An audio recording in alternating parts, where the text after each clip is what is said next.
Hey, what's going on, guys? Today I have something really cool that I haven't seen anywhere else on YouTube. There's a couple of videos on it that are a little old, but I don't think it has as much attention as it needs. Now, I was reading up about God's number. Now, this is the number that they gave to the Rubik's Cube, which is basically the lowest number of moves that it would take to put a Rubik's Cube back into its solved state from any given scramble, which is 20. It takes just 20 moves from any given scramble, well, at most 20 moves, as the most efficient method, to return any cube back into its solved state.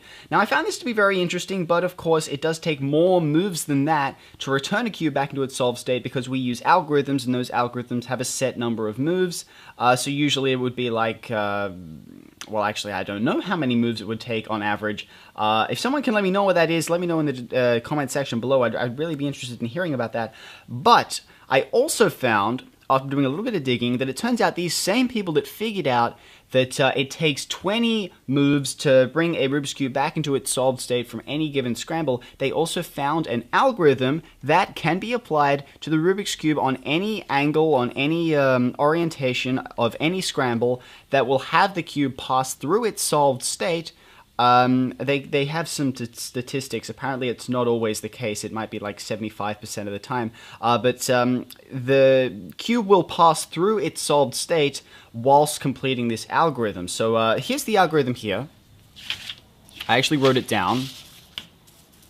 So I had to put a grid there so I could actually follow it because it was kind of getting jumbled up.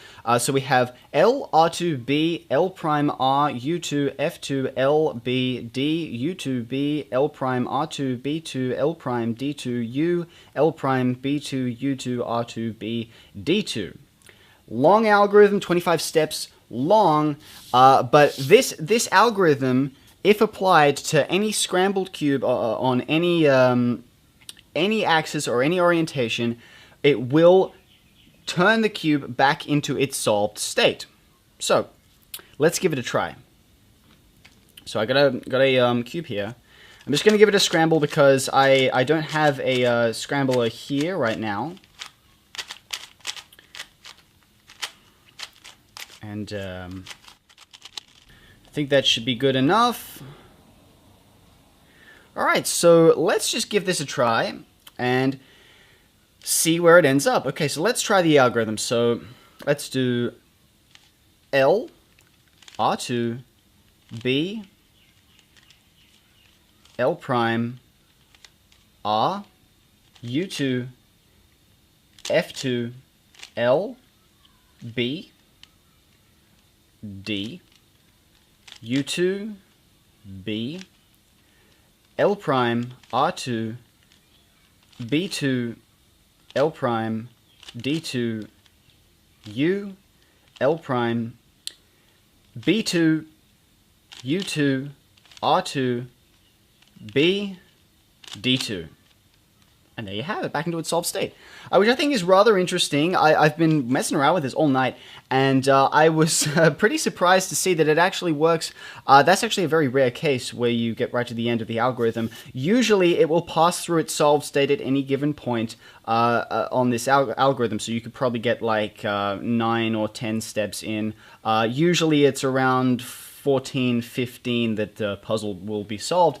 Just to prove that this works, I'm going to do it again. So let's just do another scramble here. You can try this at home. You can try this at home right now. If you have a Rubik's Cube, then you can give this a try yourself. If it's already scrambled, then you can follow along with me and give this a try. So let's just do a load of scrambling here.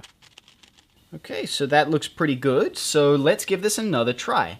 So L, R2, B, L prime, R, U2, F2, L, B, D, U2, B, L prime, R2. and it's already passed through its solved state. So you can see I've got B2, L prime, D2, U, and the rest of the algorithm still to go. So that is the nature of the algorithm. It's not like any other algorithm where it will cycle the pieces.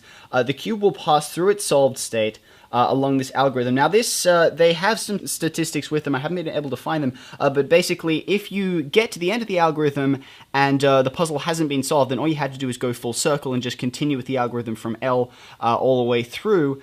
And usually by the second time, sometimes it happens, you'll have to go through it a third time. But basically, if you just continue following this sequence, the cube will pass through its solved state whilst performing this algorithm. Okay, so the reason that it does this, I'm not entirely certain, but basically this algorithm has been built on statistics. Statistically, what is most likely to bring two pieces together? And this is just based on all of the other algorithms that are out there floating around today, all of the OLL, all of the PLL, all of the F2L algorithms.